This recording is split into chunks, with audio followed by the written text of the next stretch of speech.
आजच डाउनलोड करा आणि तुमच्या आवडत्या मालिकांचा आनंद लुटा।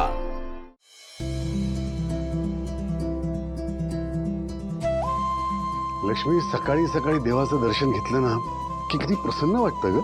अगदी खरं आहे। म्हणून तर इतकी वर्ष मी तुम्हाला सांगत होते, जरा माझ्या बरोबर कधीतरी अधूनमधून तरी येत जा। पण तुम्हाला या वेलकम या।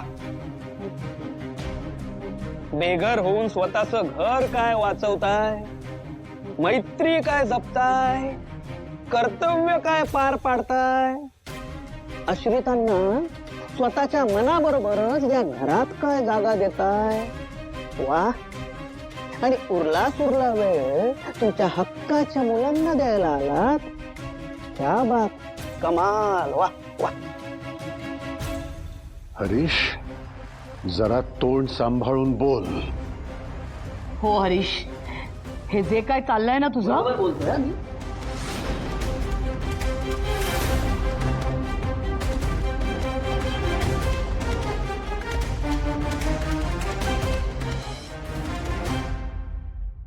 आणि आई, आज ना मला अजिबात थांबवू नकोस हं? मला बोलू दे, कारण या जगात तुम्हाला सगळ्यांची काळजी आहे, फक्त तुमच्या मुलांची सोडून। काय आई, ती अहिल्या मावशी घरी आली तर काय हसत खेळत होतीस ग तू, वा। आणि बाबा, तुम्ही जिंकलात तर काय जल्लोष सुरू होता तुमचा, काय आनंद व्यक्त करत होता तुम्ही। कमाल। बरं, त्याआधी तुमच्या लग्नाच्या वाढदिवसासाठी तुम्ही गेलात कुठे? तुमच्या जावयाच्या घरी। अहो, पण यामध्ये तुम्हाला 2 पोटची मुलं आहेत, हे विसरलात तुम्ही, हो ना? नाही, बरोबर आहे म्हणा तुमचं, अगदी बरोबर आहे। कारण आम्हा दोघांना सोडून सगळ्यांना आमंत्रण होतं तिथे। बरं, यात आम्हाला काय वाटेल, आमच्या भावना दुखावल्या जातील की नाही, याची तर तुम्हाला काही किंमतच उरली नाही ना। हरीश, एक मिनिट आहे,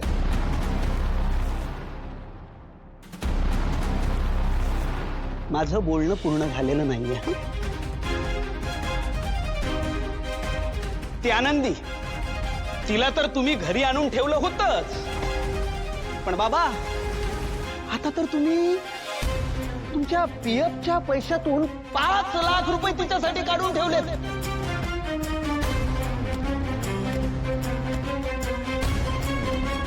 अरे, मी म्हणतो काय गरज आहे या सगळ्याची? आणि आई, मला एक सांग, तो कोण कुठला व्यंकी आणि त्याची बायको आरती, त्यांच्या नावावर तुम्ही 2 लाख रुपये ठेवलेत?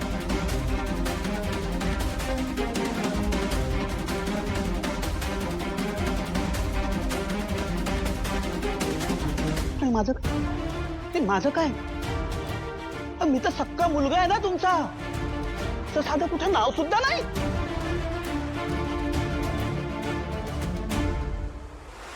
म्हणजे तुम्हाला जे पीएफचे पैसे मिळाले ते असेच उडवताय तुम्ही? हरीश, हे सगळं तुला कसं?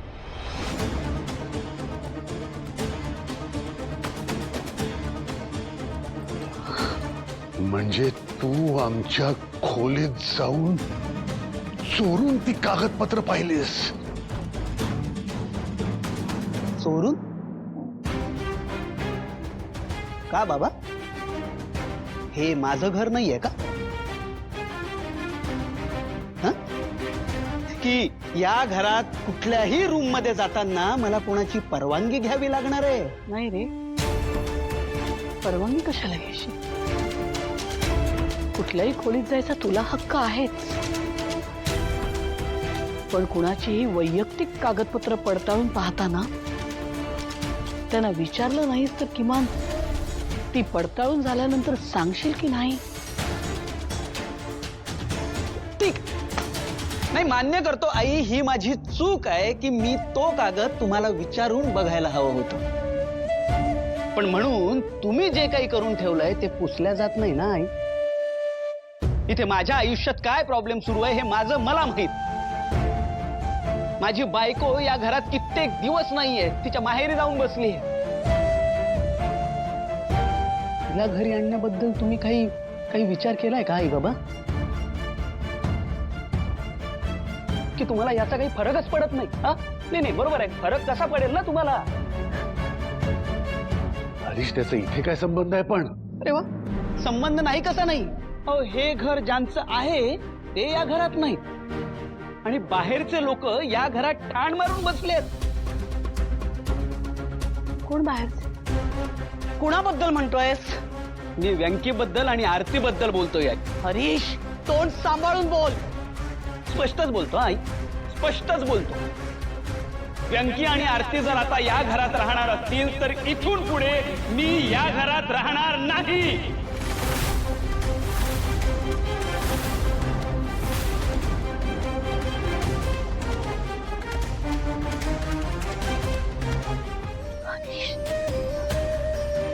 अरे व्यंकी आणि आरतीचा तुला कधीपासून त्रास व्हायला लागला? व्यंकीचा त्रास होतोय तुला? व्यंकी इथे राहायला नकोय तुला? अरे तू जन्माला आलायस ना तेव्हापासून व्यंकी मोठा भाऊ म्हणून तुझ्या पाठीशी उभा आहे. अरे प्रत्येक वेळी तू अडचणीत असताना त्याने तुला मदत केली, विसरला?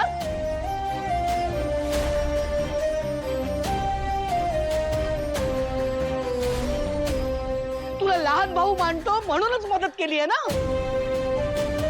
पण ते तुझ्या लक्षात नाहीये आता.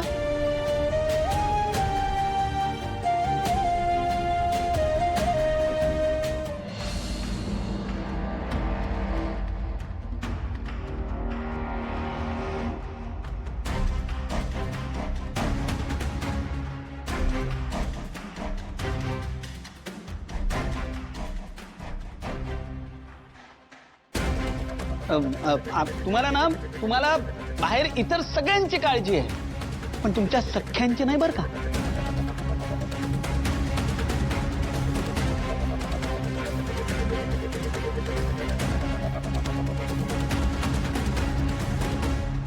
आम्हाला आमच्या माणसांची किती काळजी आहे ना याचं स्पष्टीकरण द्यायला आम्ही बांधील नाही आहोत.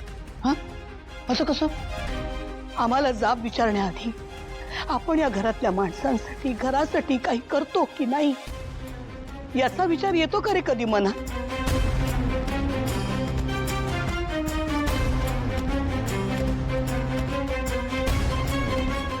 समोरच्याकडे एक बोट दाखवताना 4 बोट आपल्याकडे असतात, हे विसरलास तू हरीश?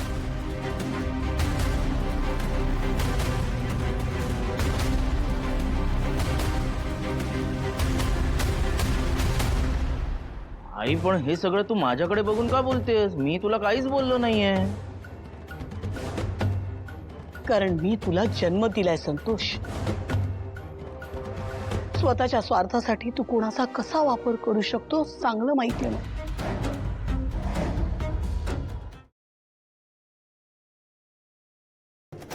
लक्ष्मी निवास, लक्ष्मी